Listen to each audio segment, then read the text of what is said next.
Donc, acteurs du tourisme durable, on est un réseau de professionnels, le premier réseau de professionnels engagé pour un tourisme plus responsable.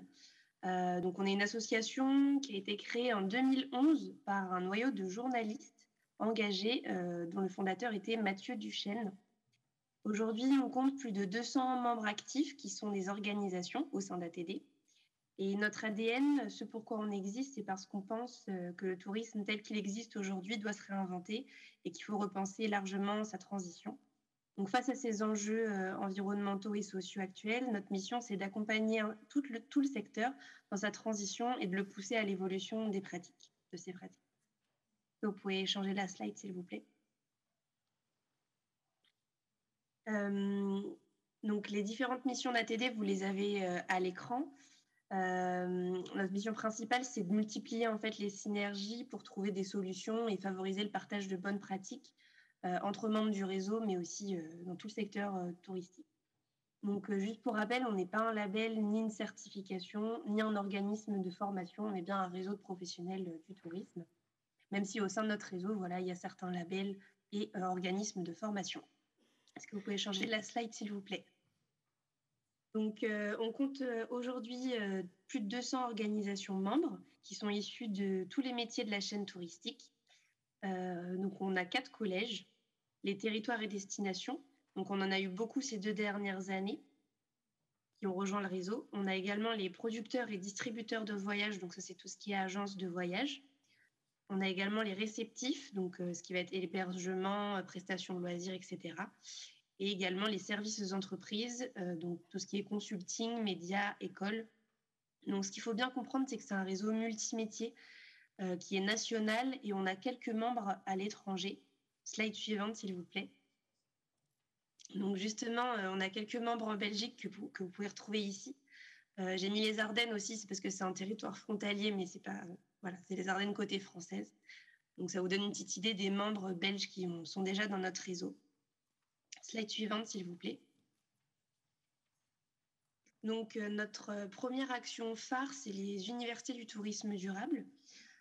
Donc, c'est ouvert, c'est un événement professionnel qui est ouvert aux membres, mais aussi aux non-membres.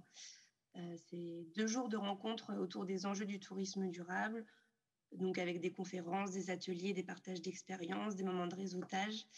C'est devenu donc un rendez-vous vraiment incontournable pour les professionnels du secteur.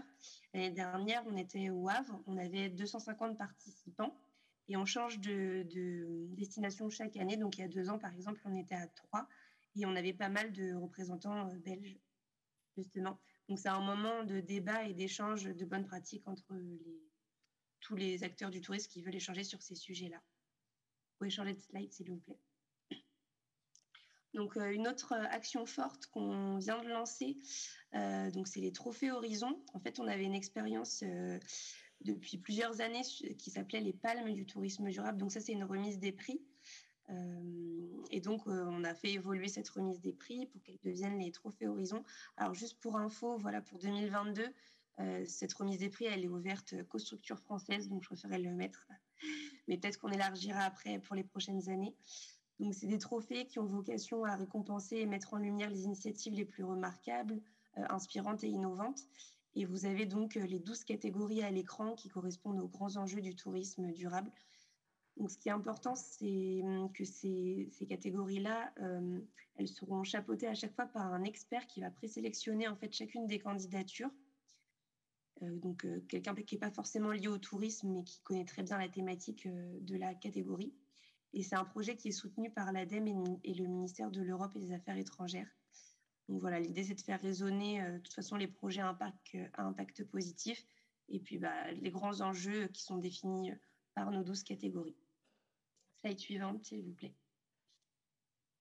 Donc, on a aussi d'autres actions un peu plus partout en France. Donc, c'est ce qu'on appelle des meet-up. C'était des rencontres entre membres du territoire, voilà, membres et non-membres aussi, mais souvent à l'initiative d'un membre. Donc, ça ne s'est pas fait beaucoup depuis 2 ans à cause de la crise. Et du coup, on a remplacé ça un petit peu par des web-cafés. Donc, c'est pareil, mais sous forme en visio, avec une thématique principale et 2 membres qui échangent sur une thématique. Donc, on avait environ une quinzaine, de 15 à 30 participants, membres du réseau. Et donc là, l'idée, c'est qu'on puisse recommencer à faire des réunions en présentiel un peu partout en France pour rencontrer un petit peu tout le monde voilà, sur des grandes thématiques comme celle-ci. Slide suivante, s'il vous plaît. Donc, au sein d'ATD, on a aussi des groupes de travail entre professionnels. Non, oui, c'est ça. Les groupes de travail, on travaille sur des thématiques. Donc, en fait, on essaye de sortir, par exemple, là, vous avez à l'écran 2 publications qu'on a sorties ces 2 dernières années. On essaye de sortir une publication par an. On fait travailler les membres du conseil d'administration, mais aussi des membres du réseau dans ces groupes de travail. Donc là, en 2020, ça a abouti à la publication du livre blanc sur le tourisme et changement climatique. Et en fait, on essaye de mettre en valeur nos membres s'ils mettent en place déjà des projets ou des bonnes pratiques. On les fait apparaître dans les publications. Et là, la dernière publication qu'on a faite, c'est sur le guide sur les indicateurs de performance d'une destination. Donc, il y a 10 grands indicateurs qui sont retenus plus pour les territoires, pour les aider à faire leur stratégie de tourisme durable. Et donc, c'est des publications que vous pouvez retrouver sur notre site en téléchargement gratuit. Voilà, ça peut être un des bons documents de travail sur lesquels vous pouvez vous appuyer, en tout cas. Voilà. On peut passer à la slide suivante, s'il vous plaît. Donc, comme je vous le disais, ATD, c'est un réseau qui grandit. On a eu plus de 75 nouveaux membres en 2021. On a déjà plus d'une trentaine de nouveaux membres en 2022 et de nouvelles candidatures pour devenir membres qui arrivent. Donc, cela veut dire aussi que tous nos membres ont un certain niveau d'engagement dans tout ce qui est développement durable. Certains sont très engagés et sont là depuis le début. D'autres sont dans leur démarche de transition. Voilà, ça dépend, on a un peu toutes les typologies. Quand ils rejoignent le réseau, ils cherchent aussi à venir chercher des bonnes pratiques, à s'inspirer des uns et des autres. Et donc, ce réseau grandissant, il a de plus en plus, on doit de plus en plus être aussi militant pour représenter un petit peu ce réseau-là auprès des institutions. Donc, c'est vrai qu'avec la crise, par exemple, on a été de plus en plus auditionné par le ministère de l'Europe et des Affaires étrangères et l'ADEME. Donc ça, c'était important pour nous d'essayer de commencer à appuyer notre rôle de plaidoyer. Donc, on a déjà sorti notre charte d'engagement début 2020. Ça représente un petit peu nos grandes valeurs dans le réseau ATD.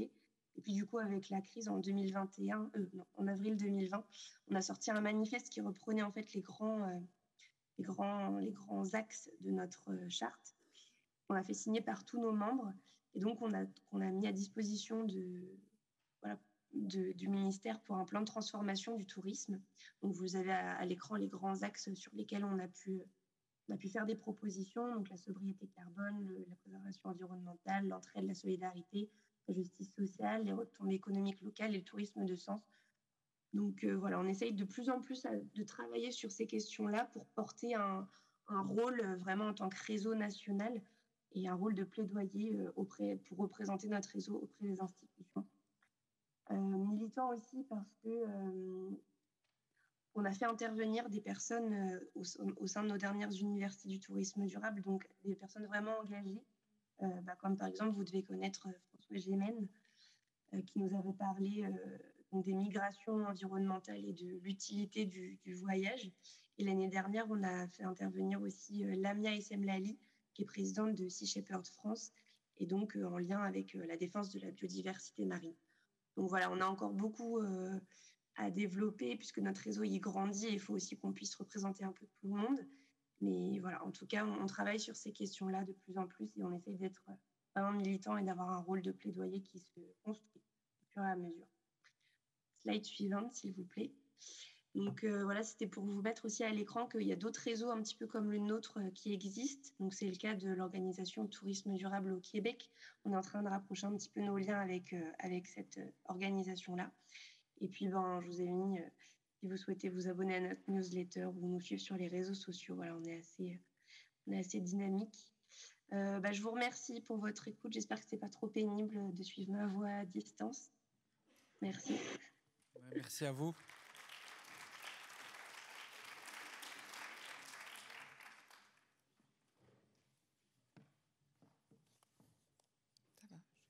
Bonjour, donc je m'appelle François Struzik.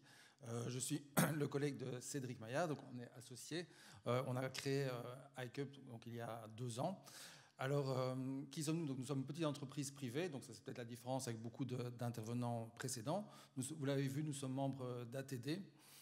Alors, pourquoi nous avons lancé cette entreprise il y a 2 ans? D'abord, nous avons travaillé ensemble, on était collègues dans un échevinat et on a pu se rendre compte que souvent, en fait, il y avait une volonté d'acteurs institutionnels d'aller vers le tourisme durable, mais probablement pas toujours des ressources en interne pour pouvoir réaliser cette transition.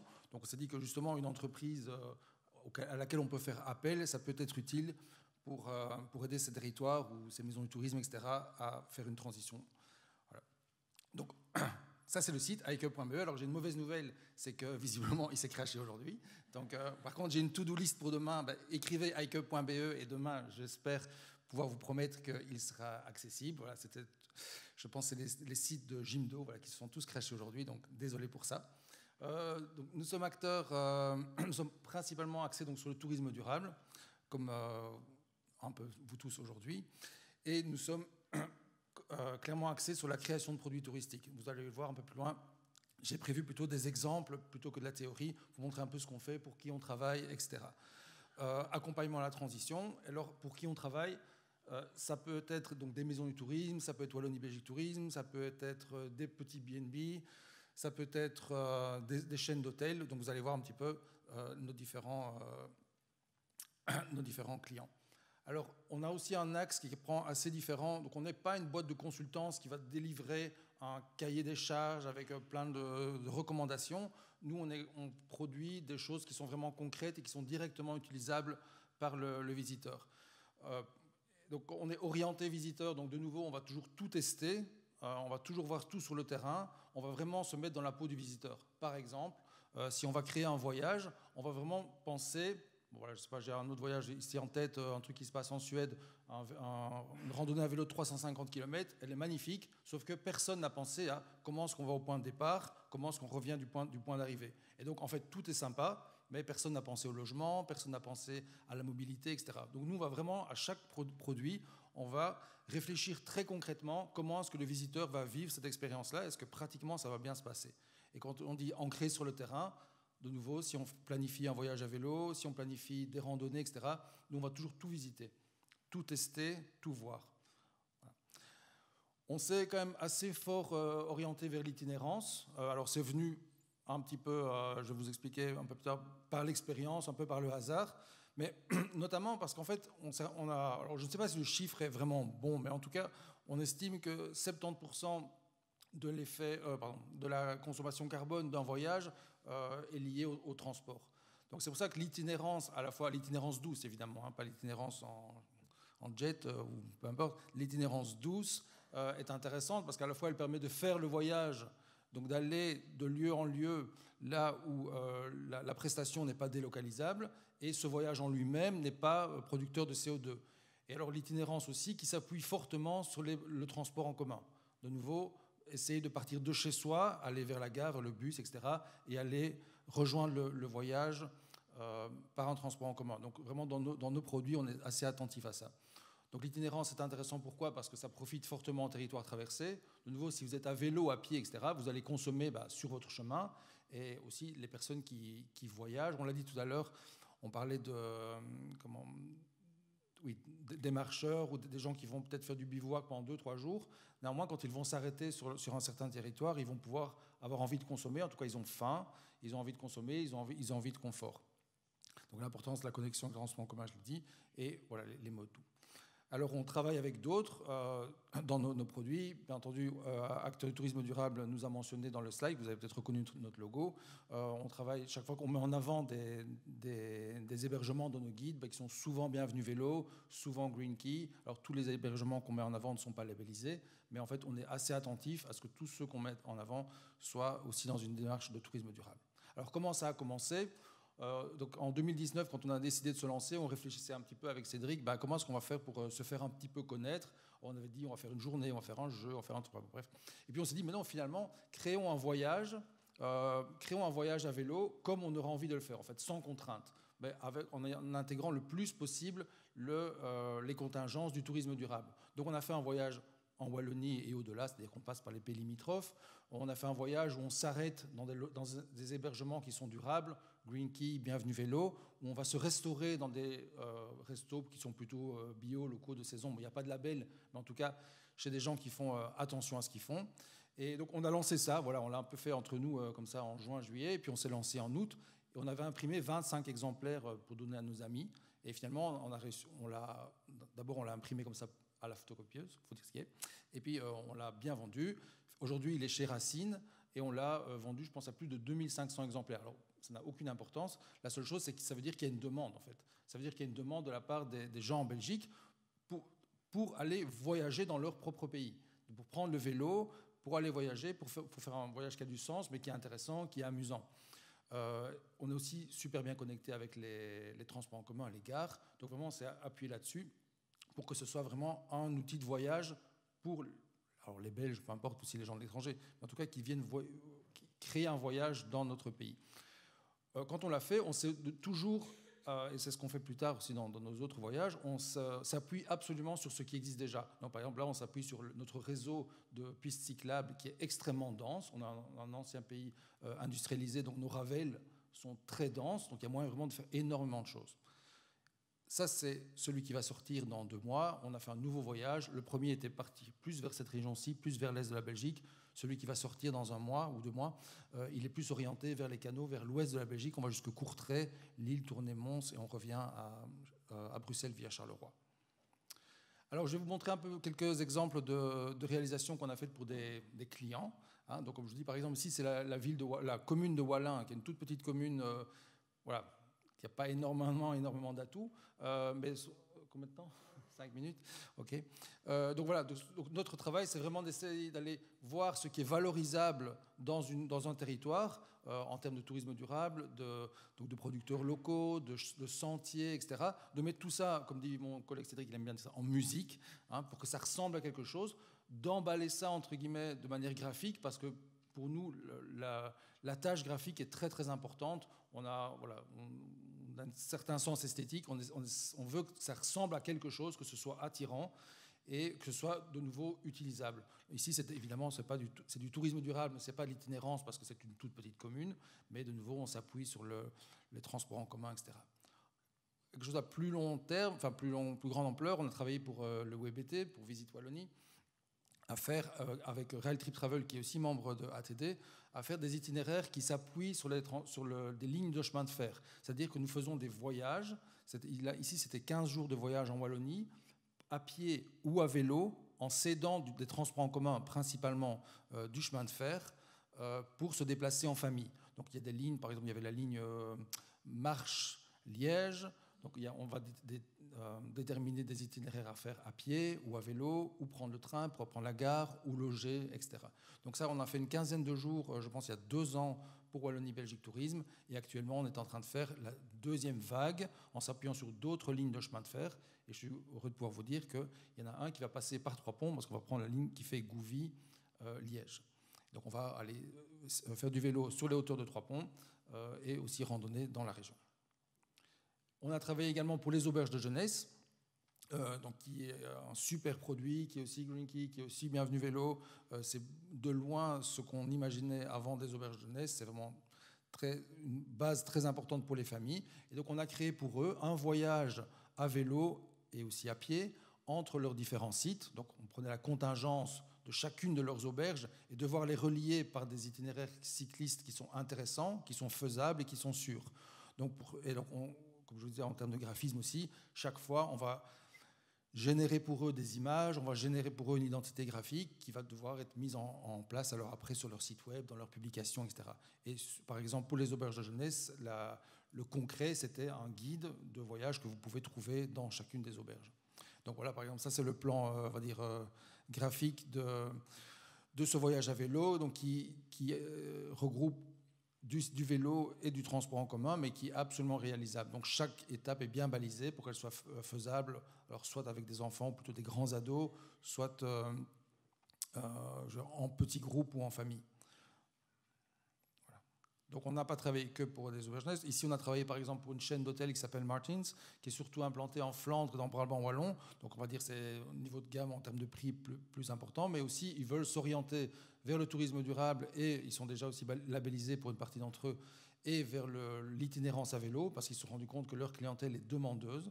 Donc on a créé tous des itinéraires qui relient les hôtels autour de leurs hôtels. Et en plus de ça, évidemment, on va créer tout un emballage graphique de communication pour eux, parce qu'évidemment, quand on parle, par exemple, de tourisme à vélo ou d'itinérance, l'important dans la communication, c'est d'être aussi crédible et authentique. Alors, j'ai encore vu dernièrement une publicité pour une maison du tourisme, je ne sais pas laquelle, qui parlait de voyage à vélo, et alors on voit 2 personnes habillées, je ne sais pas, très sportives, sur des vieux vélos Décathlon avec juste un panier de ménagère devant. Ok, mais ce n'est pas du tout crédible. Si on est un voyageur à vélo aguerri, qu'on voit cette publication-là, on n'a aucune identification en fait. C'est comme si, je ne sais pas, vous faisiez des publicités pour un piano avec un vieux piano en plastique. Je veux dire, si vous jouez du piano, jamais vous allez croire cette marque. Pour l'itinérance, c'est la même chose. Si vous voulez toucher un public qui a déjà une habitude d'itinérance, qui est déjà identifié, qui suit d'autres comptes sur Instagram, etc., si vous faites des images qui ne sont pas du tout authentiques, qui ne sont pas crédibles, il ne va rien se passer en fait. Donc pour nous, ça c'est très important de chaque fois adapter la communication aux produits qu'on met en avant de manière authentique, mais évidemment aussi à l'émetteur. Donc par exemple à droite ici, on parle, enfin la photo de droite, voilà, c'est des hôtels qui sont assez chers. Voilà, on va adapter tous les visuels pour qu'à la fois ce soit authentique, mais ça touche le public. Si on a fait la même chose pour les auberges de jeunesse avec des visuels d'autres types de clientèle. Voilà. Autre client, par exemple la commune de Courcelles, qui non plus n'est pas la commune la plus visitable de Belgique. Je ne sais pas si vous connaissez où c'est au nord de Charleroi. Voilà. Si vous aimez le canal, c'est chouette. Voilà. Mais donc là aussi, par contre, néanmoins, pour eux, c'est très important de se positionner en termes touristiques parce qu'il y a plein de choses à faire. Peut-être pas à Courcelles, mais juste à côté, à Charleroi. Il y a quand même des atouts dans la ville de Courcelles, dans la commune de Courcelles, par exemple, ce château-là. Il y a un Ravel qui passe, mais par contre, tout évite absolument Courcelles. Le Ravel fait absolument le tour de la commune, ne s'intègre pas. Donc voilà, nous, c'est notre travail, c'est d'aller imaginer des liaisons qui peuvent se faire avec le Ravel pour rejoindre le centre de la commune et que ça profite aux habitants, au commerce, etc. Voilà. Et alors, un dernier projet, parce que je sens que le temps passe, que je vais vous présenter. Nous travaillons pour le Pays des Lacs, qui est en train de réaliser un projet qui s'appelle la Grande Traversée équestre de la forêt de Chimay. Donc voilà, pour vous expliquer un peu notre méthode, il y avait des itinéraires qui avaient été proposés. Donc ces itinéraires, nous allons d'abord chaque fois, bien évidemment, aller les vérifier, savoir qu'ils sont adaptés à une traversée équestre. Nous allons sur le terrain. Et puis ensuite, il faut voir si sur ces itinéraires-là, on peut identifier des parkings morts pour que les personnes puissent vraiment venir avec un van et des chevaux, se garer, trouver du logement, trouver un accompagnement pour leurs chevaux, etc. Donc voilà, plutôt que d'avoir juste une carte, on va vraiment aller dans le concret pour essayer que cette traversée équestre soit vraiment réalisable par des utilisateurs et donc qu'elle profite réellement, que ce ne soit pas juste un projet abstrait qui ne va rester dans les tiroirs, mais qu'elle profite réellement, qu'elle soit réellement utilisée par les utilisateurs. Alors, je ne sais pas si j'en dis après. Voilà. Et alors, on va faire exactement la même chose, mais de manière pour le vélo en Wallonie-Picarde. Et voilà, c'était bien. Merci.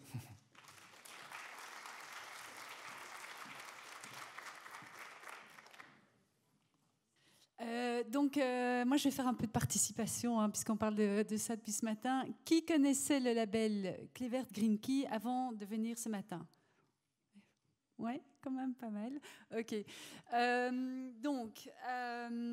Alors, je vais le présenter avec un peu de recul, parce que moi, je m'occupe de ce label depuis plus de 10 ans, donc voilà.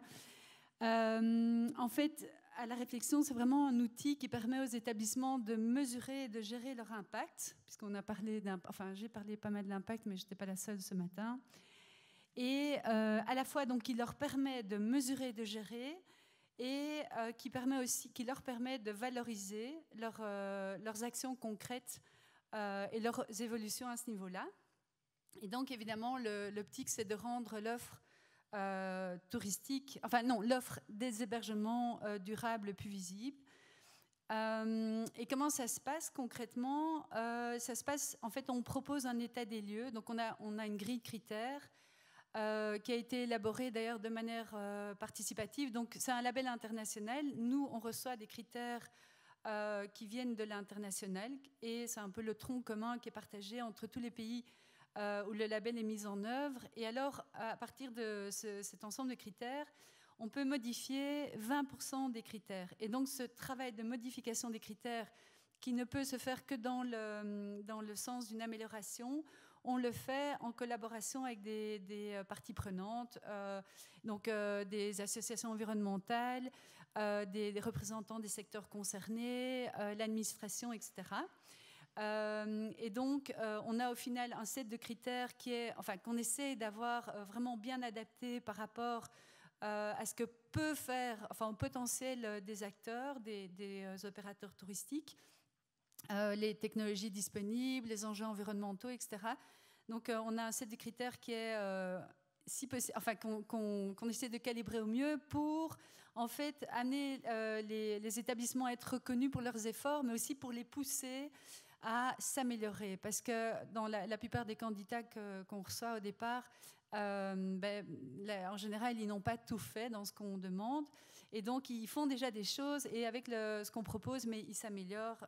Et ça, c'est vraiment le but. Et donc, cet état des lieux passe par une auto-évaluation. Donc, ils reçoivent les listes et ils se positionnent par rapport à ça. Donc, ça a aussi un caractère éducatif par rapport à ce dont on discutait ce matin. Et aussi, il y a un audit sur site. Donc, tous les candidats se font auditer pour voir leur conformité par rapport aux critères. Alors là, voilà, c'est un peu une représentation sous forme de petites icônes des différents critères, donc, des thématiques en fait. Donc les critères, ils sont échelonnés, ou en fait, ils couvrent, disons une douzaine de thématiques, et ça va, c'est très large, hein, c'est la mobilité, l'alimentation, l'environnement intérieur, l'isolation, donc tout ce qui touche la construction, l'énergie, la gestion de l'eau, les déchets, etc. Je ne vais pas citer tous les critères parce que ce sera un peu long, mais c'est très englobant et ça veut vraiment toucher tous les aspects ou tous les impacts de l'activité touristique. Et il y a aussi des critères en matière de participation et de responsabilité sociétale. Et donc, qu'est-ce qu'on propose pour gérer les impacts dans le cadre du label? On propose un accompagnement qui est individuel ou collectif. Comme on travaille en Wallonie avec beaucoup de petites structures, on s'est rendu compte que c'était vraiment intéressant de réunir les gens, les candidats et même les labelliser et en fait les faire échanger sur leurs bonnes pratiques. Voilà, ils se posent des questions, ils sont contents d'entendre que les autres se posent les mêmes questions, les solutions qui sont mises en avant par les autres, etc. Donc on a aussi ce rôle de mise en réseau. On propose des outils, des formations. Donc pour les labelliser, on a des workshops où on approfondit certains thèmes comme la biodiversité. Et alors là, on essaie toujours de travailler avec des associations. Donc nous-mêmes, on est en réseau, puisque Interenvironnement Wallonie, c'est une fédération. Donc on travaille avec des acteurs qui sont spécialisés dans ces thématiques. Par exemple, biodiversité, c'est Natagora. Tout ce qui est produit d'entretien, c'est Ecoconso. Donc voilà, on fait des formations, partage de bonnes pratiques, ça j'ai déjà dit. Et puis alors, on a un auditeur qui est très spécialisé et qui donne aussi des conseils. Et ça permet aussi aux structures d'évoluer. Alors, comment on propose aux structures d'être valorisées, puisque c'est évidemment un des buts. Déjà, via ce regard extérieur, par l'auditeur, et on a aussi un petit réseau d'auditrices en parallèle. On a communiqué, conférences de presse, site web, évidemment, les réseaux sociaux, et le label est aussi reconnu dans le cadre des éco-chèques, qui est un système qui est très belgo-belge, mais ça fonctionne quand même assez bien, puisque les gens, en général, une fois qu'ils ont acheté les ampoules économiques, ils ont fait une série d'achats standards, ils ne savent plus trop comment les écouler. Donc voilà, on a aussi des partenariats, par exemple avec le festival Lacemo, on a mis en avant des labellisés, etc. Et juste, donc, un petit historique. En fait, le label existe depuis plus de 20 ans.